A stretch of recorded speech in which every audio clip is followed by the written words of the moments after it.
और बालक ध्रुव को अपनी भक्ति पर भरोसा था, इसलिए 5 माह में ही दर्शन मिल गए। सखियां देखती हैं तो एक सखी ने कहा कि ये कितने सुंदर हैं, इनसे तो विवाह करा देना चाहिए सीता का, सांवले वाले से, गोरे वाले से नहीं। तब एक सखी ने कहा कि जनक जी ने इन्हें देख भी लिया है, लेकिन अपनी प्रतिज्ञा का त्याग नहीं किया अभी तक। क्यों? तो एक सखी बोलती है कि मेरी मानो तो ये सांवला वाला वर ही सीता के लिए है। ब्रह्मा जी सबको उचित वर प्रदान करते हैं, उचित फल देते हैं, देखना सीता से ही इनका विवाह होगा। सभी सखियों ने फूल वर्षा की, भगवान ने यज्ञशाला के दर्शन किए और भगवान अपने गुरु के पास आए, चरण वंदन करते हैं, चरणों को दबाते हैं। चापत चरण लखनऊ और आए, चापत चरण लखनऊ और आए, हवाए सप्रेम परम पद पाए, सवाए प्रेम परम पद पाए। पुनि पौनि प्रभु कहे सो बहुताता, पुर पुर प्रभु कहे सो बहुताता, पौड़े धरी और पर जल जाता, पौड़े पुर धरे जल जाता। पहले विश्वामित्र जी के चरण राम जी और लखनलाल दोनों लोग दबा रहे थे। उसके बाद मना करते हैं विश्वामित्र जी बार बार, तो दोनों लोग आ गए। अब राम जी लेटे हैं तो उनके चरण लखनलाल दबाते हैं और बड़े सहज रूप से दबाते हैं। क्यों? डर भी है और गर्व भी है कि जिन चरणों के लिए मुनि दिन रात तप करते हैं, यत्न करते हैं, उन चरणों को मैं दबा रहा हूं। ये वही चरण हैं, प्रसन्न होते हैं। अब राम जी बार बार कहते हैं लक्ष्मण सो जाओ, तो पौड़े जल जाता वहीं पर लौट गए, पता नहीं कब नींद आ गई। सुबह हुई, सबसे पहले विश्वामित्र जी सोए थे, सबसे अंत में लक्ष्मण जी, पर सबसे पहले लक्ष्मण जी जगे, फिर राम जी जगे, उसके बाद विश्वामित्र जी जगे। कुंभकर्ण की नींद नहीं सोए थे, आम नींद सोए थे। अब तीनों लोग प्रातः क्रिया से संपन्न होकर के कहा हम गुरुजी हम आपके लिए फल लाते हैं, फूल लेकर के आते हैं। पहुंचे, अब रास्ते में मालियों ने रोक लिया, बोले नहीं जाने देंगे। क्यों? तो लक्ष्मण जी से कहा एक बात बताओ, इन्होंने कोई नारी को जो कोई शिला इला हो उसको नारी में बदल दिया था क्या? लक्ष्मण जी बोले जादू, अरे वो नारी बनी सो बनी, उड़कर चली गई ब्रह्मा के साथ। बोले चाहते क्या है आप कि हमारी पुष्प वाटिका भी नारी बने और ब्रह्म एक संत के साथ चली जाए? हम नहीं जाने देंगे अंदर, मना कर दिया। लक्ष्मण जी ने कहा नहीं, अब नहीं बनेगी, अब ऐसा कुछ नहीं, हमने ना इनके चरण हैं खूब ढंग से रगड़ रगड़ के धो दिए हैं, रज निकाल दिए हमने, अब कुछ नहीं होगा। तो कहा इनका जो मुख है वो कमल के समान है, हमारे वाटिका के जितने भी भवरे हैं सब इनके मुख पर लग जाएंगे। नीलांबुज श्यामल कोमलांगम सीता समारोपित वाम भागम, पाणौ महासायक चारु चापम, नमामि रामम रघुवंशनाथम। नहीं, हम अंदर नहीं जाने देंगे, सबके सब मधुमक्खियां इनके ही पास आ जाएंगी। लक्ष्मण जी ने कहा हिट लेकर के आई हैं, आप जाने दो, गुरु जी के लिए हमें फूल लेने हैं। मालियों ने कहा हम तो विनोद कर रहे थे, ऐसे कहाँ हमें वक्त मिलने वाला था आपसे बात करने का।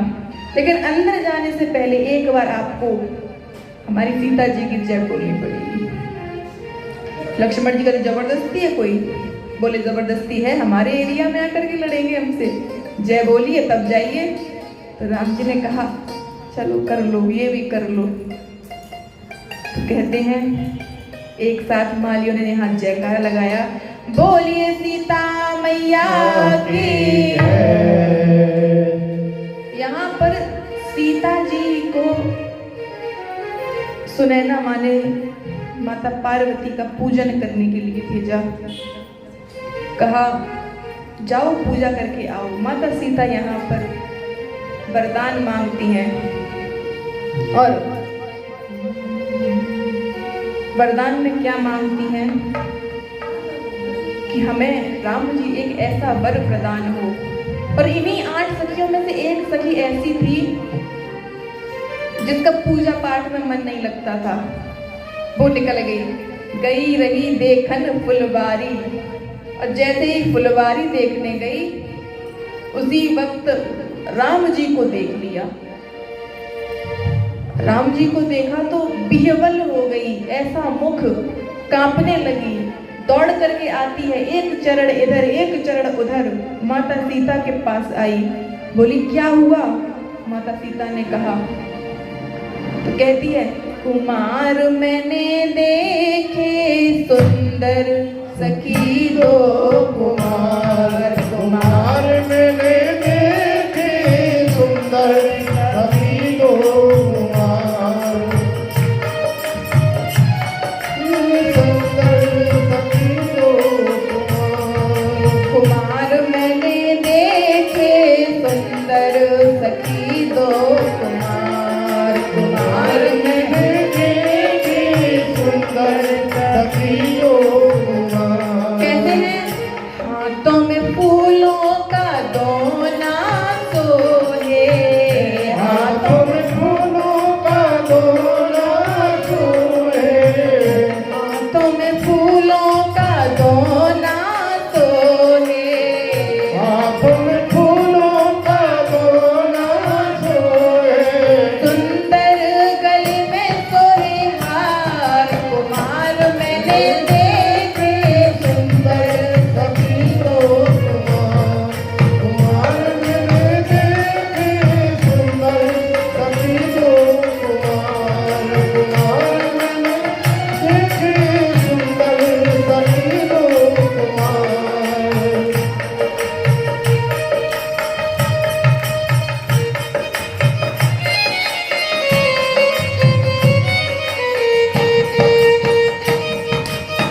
लंबे लंबे हाथ की तरफ।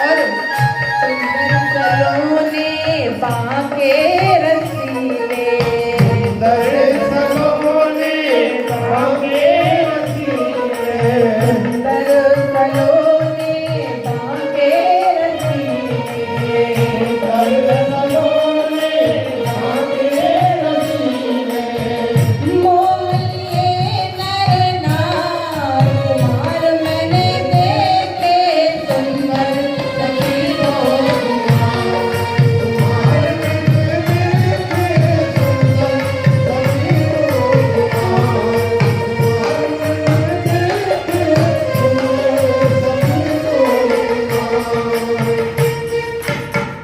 क्या कहती है? वही दो सुंदर, एक सांवला एक गोरा, कल जो नगर घूमने आए थे वही देखे हैं। अब सखियां कहती है हमें भी दिखाओ, अकेले अकेले देख करके आई। सीता जी ने कहा कैसे हैं, कौन है? तो कहती है जिन आंखों ने देखा है उनके पास जिह्वा नहीं है, तुम स्वयं चल करके दर्शन कर लो। तो माता सीता ने आगे किया सखी को, और आगे करने के बाद पीछे पीछे चलने लगी। पीछे पीछे चलती हैं तो माता के अंदर एक बात याद आई कि नारद जी ने कहा था कि विवाह से एक दिन पूर्व जिस पुरुष का आप दर्शन करेंगी वही आपके परम सौभाग्य बनेंगे। अब माँ ने जैसे ही ये बात याद की, उनका शरीर प्रेम से भर गया। माँ के हाथों के कंगन, कमर की करधनी, गले के हार सब बजने लगे। तो राम जी कहते हैं कि ये कौन है? लक्ष्मण जी ने प्रश्न किया कि ये कौन है जो अब कामदेव की तरह सृष्टि जीतने चला है।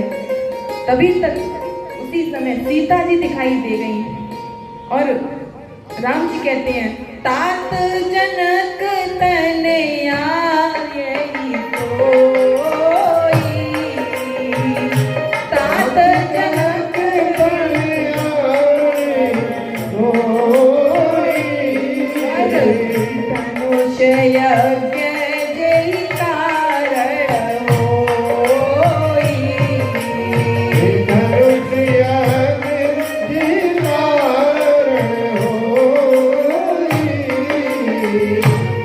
यही विधि है भगवान को देखने की। कैसे माता सीता ने देखा, दर्शन किया। भगवान को देखती हैं तो अपने आंखों में बिठा करके अंदर अपने हृदय के सिंहासन पर ला करके बिठा दिया। और जब बिठाया तो सोचने लगी कहीं ऐसा ना हो मैं यहाँ से जाऊं और जिस सिंहासन पर बिठाया है कि चले जाएं और मैं इनके दर्शन ना कर पाऊं। तो माता सीता ने अपनी आंखें बंद कर ली।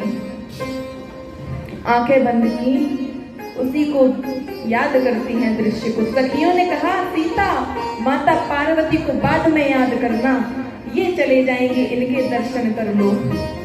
और देर हो रही है ऐसा कह करके तेज से बोल के गई कि कल भी आएंगे हम, तुम आओ तो आ जाना, तुम्हारे दर्शन हम फिर करेंगे। सीता जी आई, सखियां भी लौट कर आई, लेकिन सीता जी अपने घर नहीं गई। सीता जी कहाँ पहुंची? माता पार्वती के पास गई। जय जय गिरिवर राज की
महिमा अमित न जाय तुम, महिमा अमित न एक कहीं शारदा शेष। कहती है मोर मनोरथ जानऊ नीके। हम भगवान से मांगते हैं जितनी हमारा संभव है, पर माता सीता कहती हैं मोर मनोरथ जानो नी के, मेरे मन के मनोरथ को आप जानती हैं। यही हमें कहना चाहिए कि हम क्या हैं आप जानते हैं, क्योंकि भगवान का एक सीसीटीवी कैमरा अलग होता है। हम जो हैं आप जानते हैं, आप हमें दे दीजिए। यहाँ पर माता को वरदान प्राप्त हुआ। खसी माल मूर्ति मुस्कानी, माता की मूर्ति हंस पड़ी, उसमें से माला थी सीता जी के गले में गिर पड़ी। माँ का आशीर्वाद समझ करके गई हैं वैदेही जी अपने घर की ओर। यहाँ पर राम जी व्याकुल थे। राम जी ने कहा लक्ष्मण, आज तक हम क्षत्रिय हैं, किसी पर स्त्री पर नजर पड़ना कितनी गलत बात है और हमारे धर्म के विरुद्ध है, पर इन पर आज मेरा मन आ गया है। तो लक्ष्मण जी ने कहा भैया जान तो आप सब रहे हैं, तो बनने का नाटक, क्योंकि आप ही ब्रह्म हैं, सब जानते हैं कि ये आपकी आदि शक्ति हैं। अब राम जी गए तुरंत गुरु जी को सब बात बता दी। सब बात बताते हैं तो गुरु जी ने आशीर्वाद दिया, आंखें बंद की कि सीता को तो मिल चुका है, तुम्हें देता हूं आशीर्वाद, तुम्हारा विवाह सीता से होगा। लक्ष्मण जी को भी दिया। लक्ष्मण जी को क्यों दिया? तो कहते हैं कि जो 8 सखियां आई थी उसमें उर्मिला जी भी आई थी। तो राम जी तो सीता जी को देख रहे थे, पर लक्ष्मण जी की नजर उर्मिला जी पर थी। तो कहते हैं तुम्हारा विवाह भी उर्मिला से हो जाएगा। धनुष यज्ञ का दिन आया, राम जी पहुंचे तो जागी रही भावना जैसी, प्रभु मूरत देखी तो तैसे। जैसे ही भगवान को देखते हैं तो योद्धाओं को भगवान योद्धा दिखाई दे रहे हैं, शत्रुओं को भगवान उनके अपने विराट रूप में दिखाई देते हैं, दैत्यों को भगवान उनका संहार करने वाले दिखाई देते हैं, भगवान भक्तों को भगवान के रूप में दिखाई देते हैं। जिसने जिस रूप में देखना चाहा उस रूप में देखा। और सखियां माता सीता को जनक जी के आदेश पर लेकर आई। गावई गीत मनोहर बानी, गाती हुई लेकर के आती हैं। अब यहाँ पर गोस्वामी जी कहते हैं कि मैं मेरी माँ सीता की तुलना किससे करूं? पार्वती से करूं, पर वो तो आदि हैं, उनका शरीर आधा है। तो सरस्वती से करूं, तो कहते हैं सरस्वती तो बोलती बहुत हैं। लक्ष्मी से करूं, कहा नहीं, वो तो उनका भाई विष है। तब तुलसीदास जी ने एक नई सीता जी की उपमा बनाई। कैसे? समुद्र मंथन की आप सभी ने कथा सुनी होगी। वहां पर कश्यप अवतार में भगवान मंदराचल पर्वत पर हैं। तो कहते हैं वही परम स्वरूप कछुआ बन करके दूध, समुद्र का दूध हो जाए, परम स्वरूप उस पर आकर के बैठ जाए। मंदराचल पर्वत पर कामदेव आकर के उसका मंथन करें, उसमें से जो सीता जी प्रकट होंगी, पक्का नहीं कहूंगा कि वो सीता जी इनसे मेल खाएंगी। मैं क्या कहूँ ये सीता जी की उपमा क्या है, बड़े बड़े कवि नहीं कह पाए, तो गोस्वामी जी ने अपनी कलम यहीं रख दी। अब धनुष यज्ञ में विश्वामित्र जी को एक बढ़िया सा स्थान दिया गया। एक तरफ राम जी बैठे और एक तरफ लखनलाल। जनक जी ने कहा हमारी प्रतिज्ञा सुनाओ। बीच में जाकर के दोनों हाथ ऊपर करके भट्ट कहते हैं, हे द्वीप द्वीप के महाराजा, आप सभी ध्यान से देखिए इस पिनाक को, जिसे रावण और बाणासुर ने स्पर्श तक नहीं किया, प्रणाम करके चले गए। जो भी इस पिनाक को अपने स्थान से उठा करके प्रत्यंचा चढ़ा देगा, उनका विवाह जनक जी की पुत्री सीता जी के साथ होगा। अब इतना कहा कि सबके सब एक साथ खड़े हो गए। तो कहा एक साथ बैठ जाओ, एक एक करके आओ। परिकर बांध उठे अकुलाई, सब खड़े एक एक करके खड़े होते हैं। तो किसी ने कहा कि वहां पर एक बुजुर्ग बैठे हुए थे। उन्होंने कहा कि एक व्यक्ति अगर राजा जाता धनुष उठाने, अब गणेश जी के वहां 100 भक्त बैठे 10,000 में से, 100 कहते इससे ना टूटे। अब 99 की सुने गणेश जी की, उस एक की सुने, हमसे टूटे उससे ना टूटे।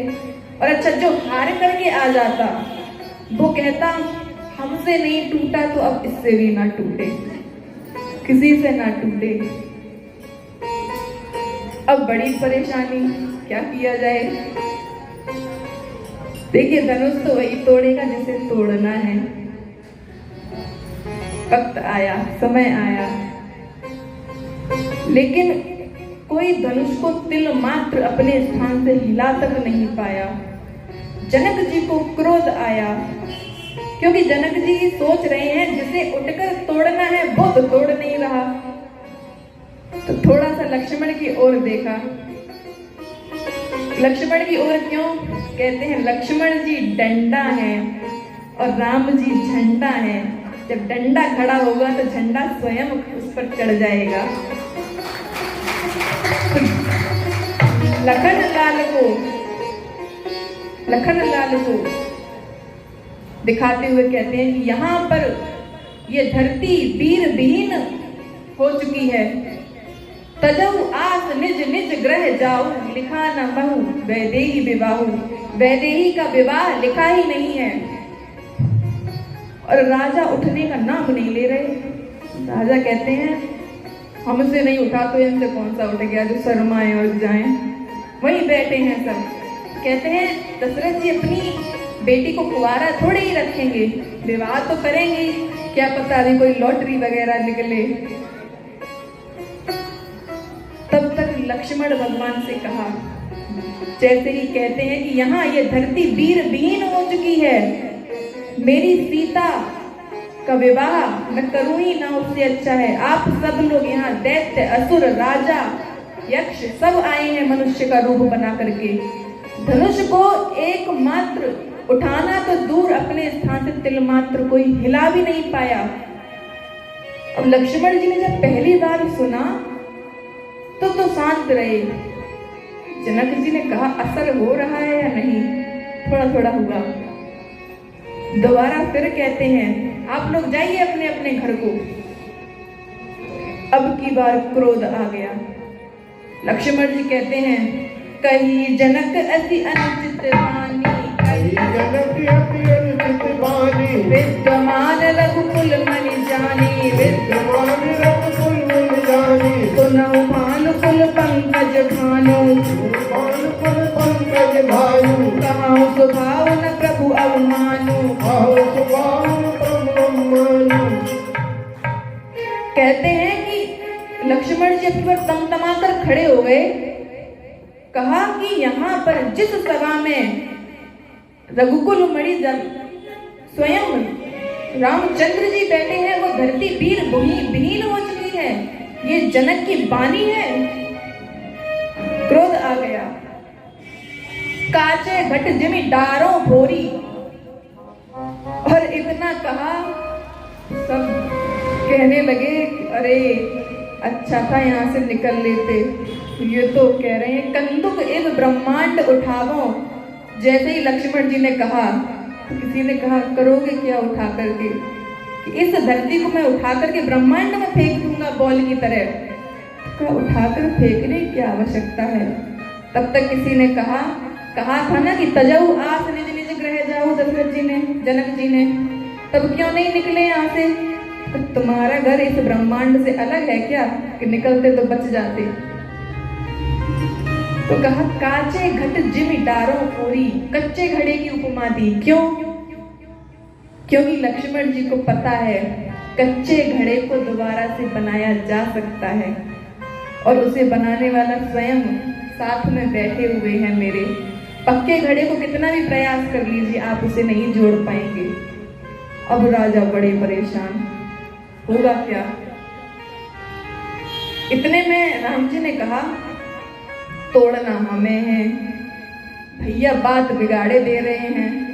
और भैया कहते हैं इस जनक ने इशारे से कहा आ जाओ। पहुंचे लखनलाल। तो भैया रोका क्यों? यहाँ राजा कह रहे थे कि ये सब करेंगे क्योंकि यहाँ पर लक्ष्मण जी ने कह दिया था मैं सब करूंगा, लेकिन अपने हाथों से नहीं करूंगा, मेरे खुद के बल पर नहीं करूंगा। अब जैसे एक व्यक्ति था, कहता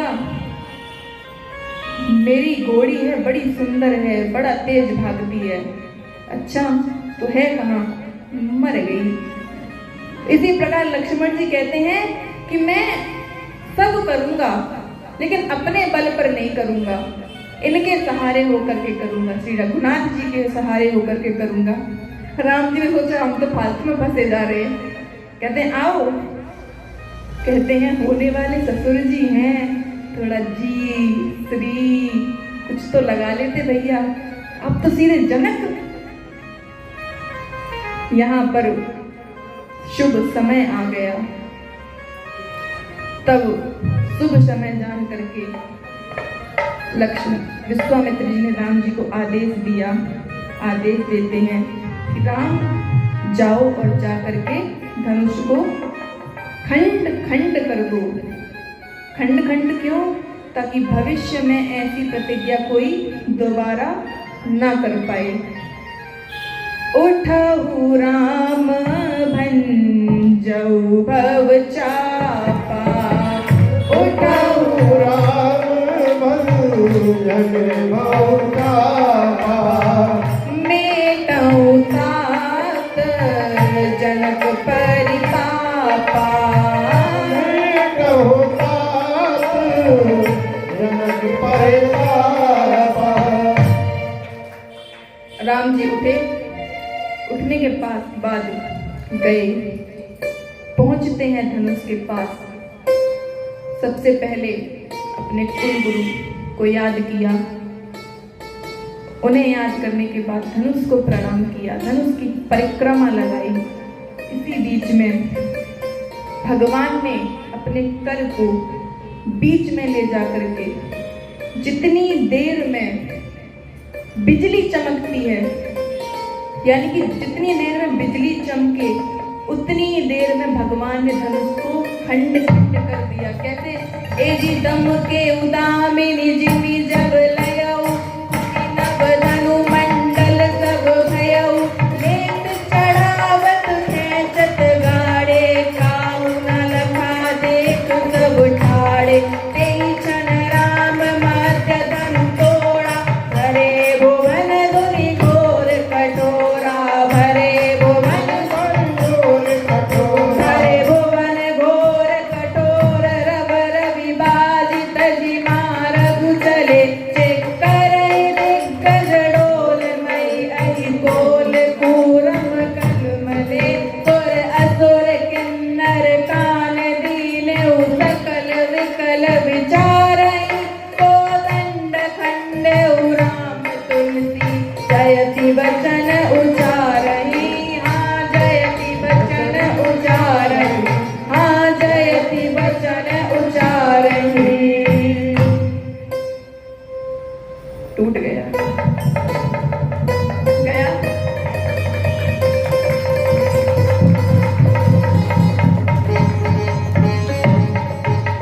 इसी प्रकार पूरे ब्रह्मांड में हलचल है, पूरे ब्रह्मांड में, पर राम जी में कोई हलचल नहीं है।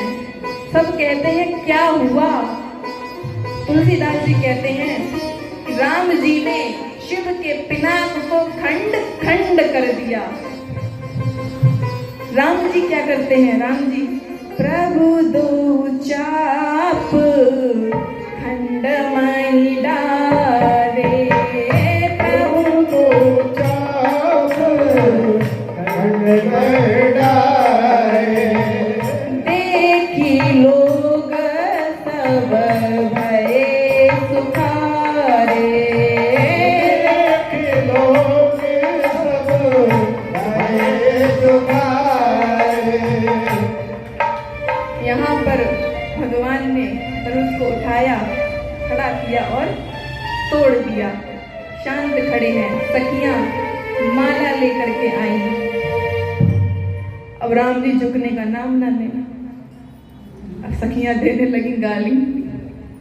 कहते कैसा काला कलूटा दूल्हा है, जानकी मिल गई, ऊपर से खड़े होने का नाम नहीं ले रहा कि झुक जाए थोड़ा सा। सखियां गाली देती हैं। दुल्हा के रंग आसमानी, लली के रंग बादामी। दुल्हा के रंग आसमानी, लली के रंग बादामी। दुल्हा के रंग आसमानी, लली के रंग बादामी। उठाइए लंबे लंबे हाथ।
भजन आए, अब आप लोग बैठे हैं, इतना रूखा रूखा। भगवान ने जनकपुरी जाकर के धनुष तोड़ा है, आप भी थोड़ा खड़े होइए।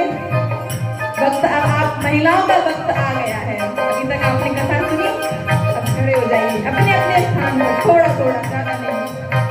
नैन कजरारे अधर अरुणारे, नैन कजरारे अधर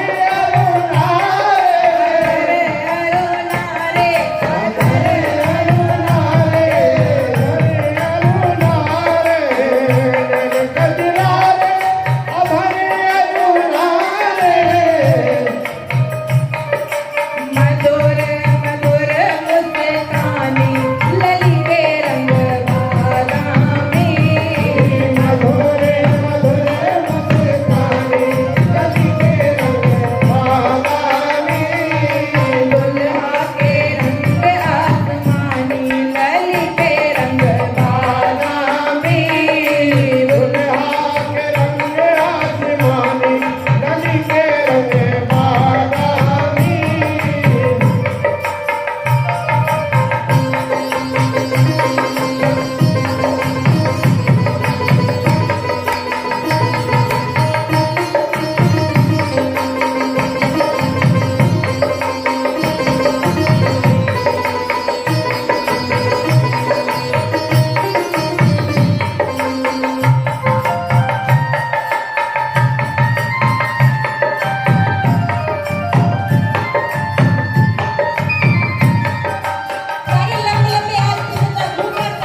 ठहरिए।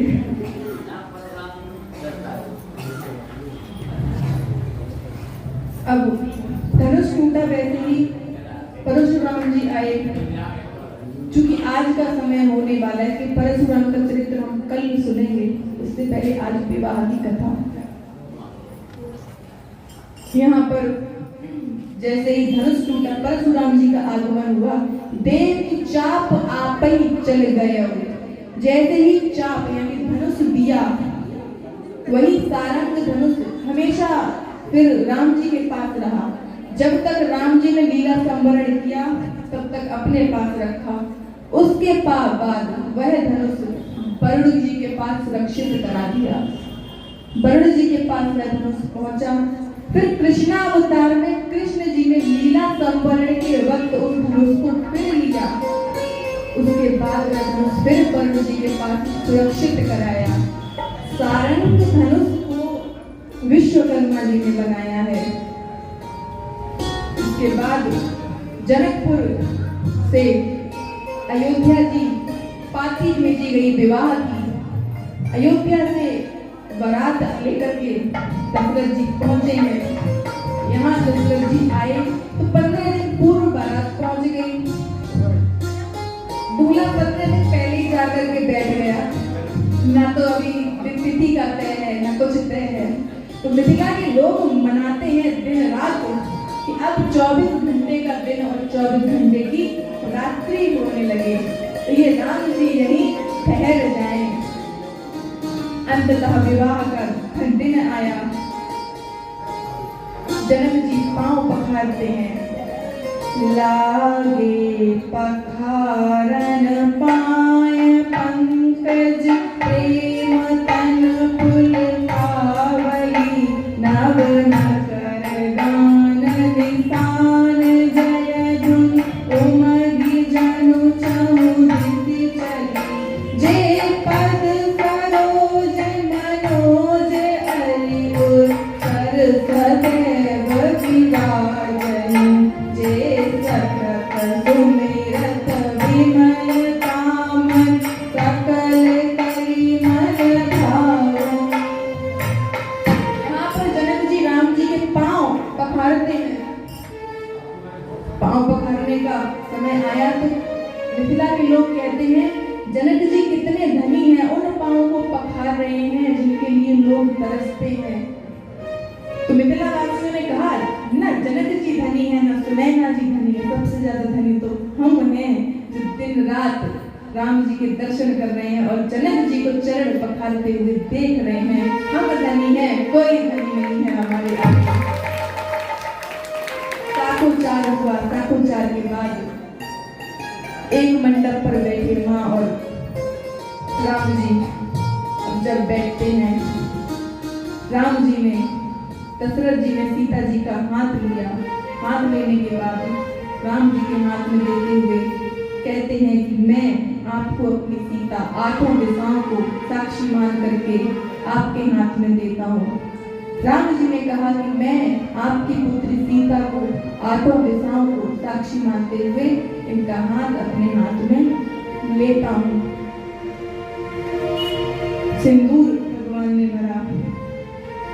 यहाँ पर राम सिय सिर सिंदूर देही, राम सिय सिर सिंदूर देही, शोभा कहीं न जात भैरी, शोभा कहीं न जात भैरी, अरुण पराग चरण भरनी, अरुण पराग चरण भरनी, सती है भव अली लोकनी के, सखी है लोकनी के। यहाँ पर सिंदूर दान किया राम जी ने और एक साथ देवता सब बोल पड़े, बोलिए सियावर रामचंद्र भगवान की। सिंदूर दान पास पहुंचे। यहाँ पर मिथिला के लोग कह रहे थे, पता है बारात में 2 और आए हैं, एक सांवला एक गोरा। तुम्हें इतना ही पता है? मुझे तो ये भी पता है कि एक का नाम भरत है जो गोरा है, और एक का नाम शत्रुघ्न है। जो गोरा है उसका नाम शत्रुघ्न है, जो सांवला है उसका नाम भरत है। तो यहाँ वशिष्ठ जी ने कहा, आपके यहाँ और बेटियां हैं क्या? तो जनक जी ने कहा 3 हैं। कहा हमारे पास 3 बेटे हैं, बुलाइए। अब मंडप 1, दूल्हा 4। उसी मंडप में लक्ष्मण जी का विवाह उर्मिला जी के साथ, भरत जी का विवाह कुशध्वज की बेटी मांडवी के साथ, शत्रुघ्न जी का विवाह श्रुतकीर्ति के साथ हुआ।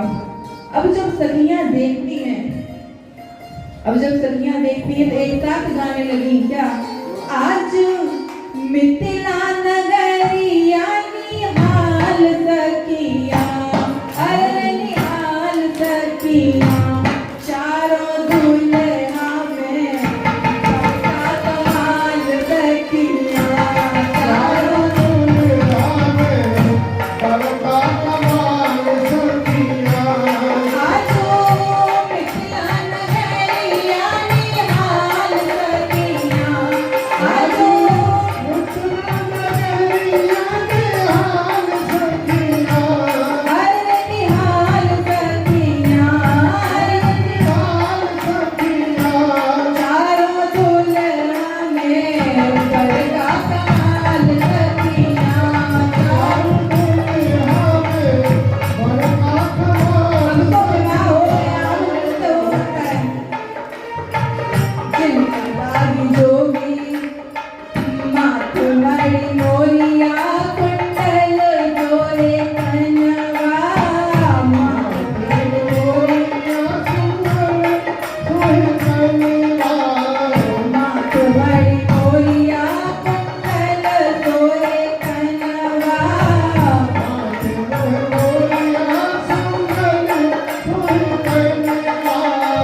काले काले कजरारे जुल्मी नयनवा,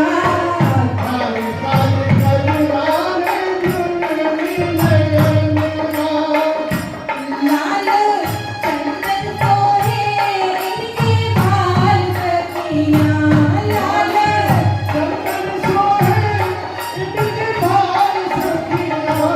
चारों दुल्हा में बड़का कमाल सखिया, चारों दुल्हा चारों दुल्हा में बड़का कमाल सखिया।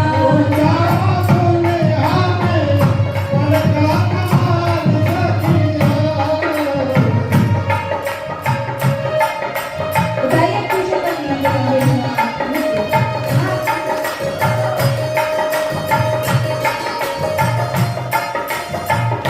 जनकपुरी की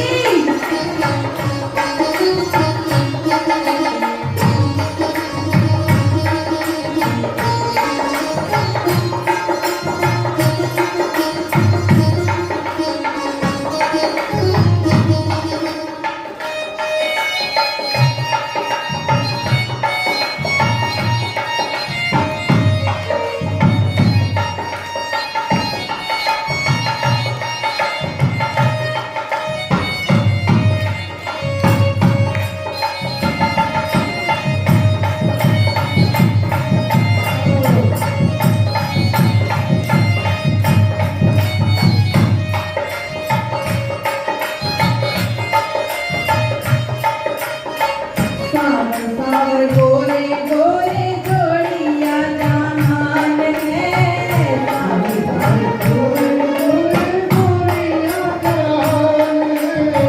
सावर सावर गोरे गोरे जोड़िया जहान है,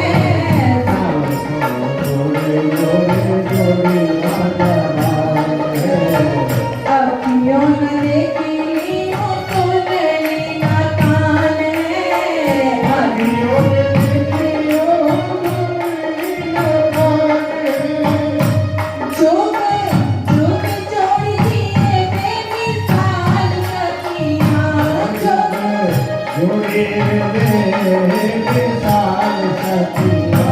चारों दुनिया में बड़का कमाल सखिया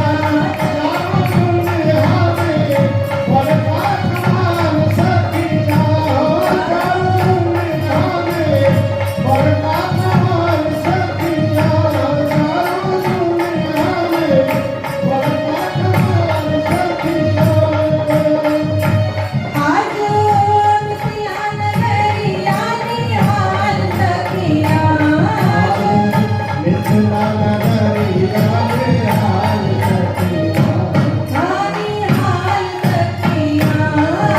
निहाल सखिया चारों दुनिया में बड़का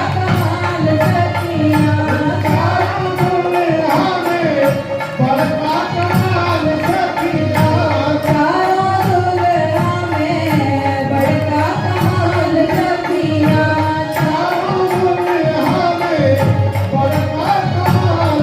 पिछले 2 दिनों से आप लोग एक भजन का बहुत इंतजार कर रहे हैं। अपने अपने स्थान पर खड़े हो जाइए। राम जी के दरबार में किससे कहते हैं शर्म?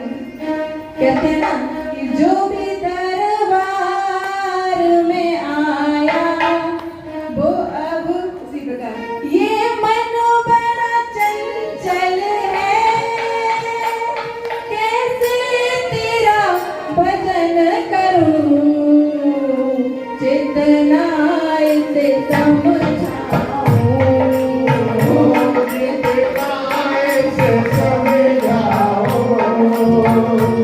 उतना ही मचल जाए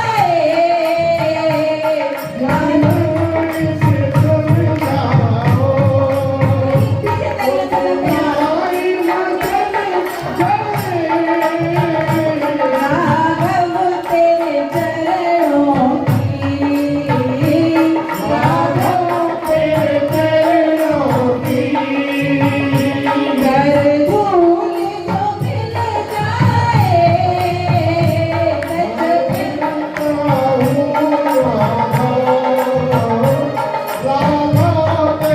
चरणों की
मेरे पैर छोटे दूसरा पायल बनी एक छोटे पाँव नाजुक दूसरा पायल बंधी एक तो तेरे पाँव छोटे दूसरा पायल लगी एक छोटे पाँव छोटे दूसरा पायल बंधी तीसरा तीसरा तीसरा ठुमके लगाना दिल दीवाना हो गया बाबरी सूरत पे सोए दिल दीवाना हो गया सावरी दिल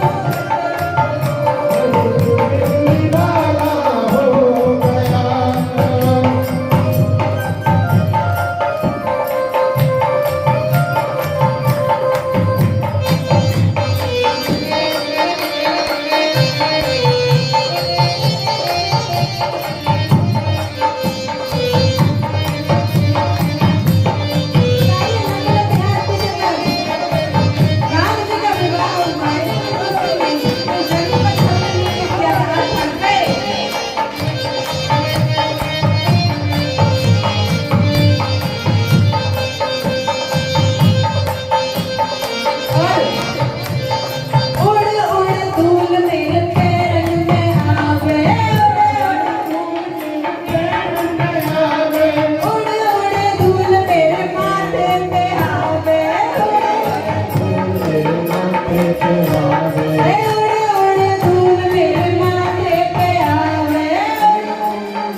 और अब धूल कहाँ आएगी हाथों में अब उड़ उड़ धूल मेरे हाथन में आवे धूल मेरे हाथन में आवे उड़ उड़ धूल मेरे हाथन में आवे धूल मेरे हाथन में ये हाथ काला रहे उड़ उड़ धूल मेरे हाथन में आवे धूल मेरे हाथन में आवे मैंने ताली बजाई भरपूर धूल मोर प्यारी लगे ताली बजाए भरपूर धूल पर प्यारी लगे शिव मंदिर में उड़ रही धूल धूल मोर प्यारी लगे शिव धूल पर प्यारी लगे शिव मंदिर में उड़ रही धूल धूल मोर प्यारी लगे शिव मंदिर में उड़ रही धूल धूल पर प्यारी लगे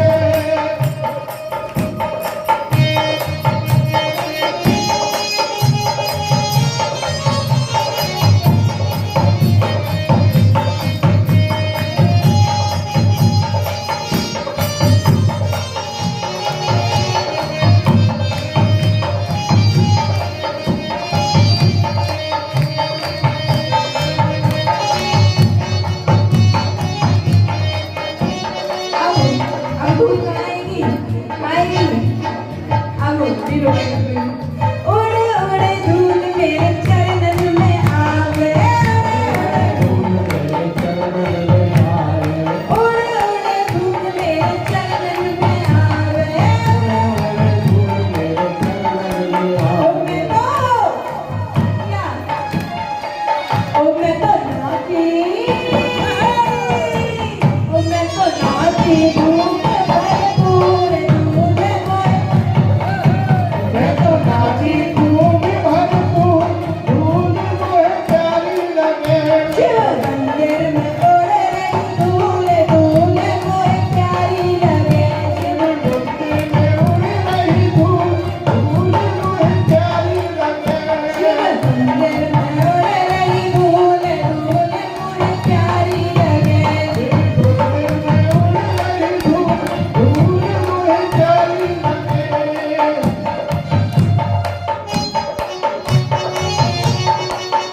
की जय हो।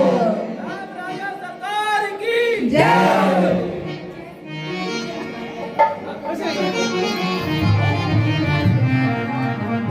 जय हो।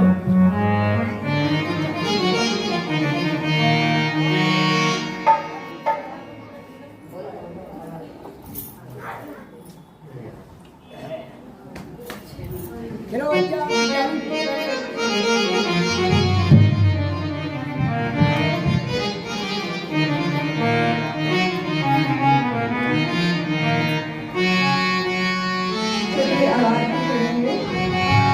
उससे पहले हरे राम राम राम सीता राम राम राम। हरे राम राम राम सीता राम राम राम। हरे राम राम राम सीता राम राम राम। हरे राम राम सीता राम राम। कथा विसर्जन आज की शंभुनाथ हनुमान। कथा विसर्जन आज की शिव शंकर हनुमान। कथा विसर्जन आज की शंभुनाथ हनुमान। कथा विसर्जन आज की शंभुनाथ हनुमान। लगन दिया जी जानकी करो सदा कल्याण। लगन सिया जानकी करो करो कल्याण। हरे राम राम राम सीता राम राम राम। हरे राम राम राम सीता राम राम राम। हरे राम राम राम सीता राम राम राम। हरे राम राम राम सीता राम राम।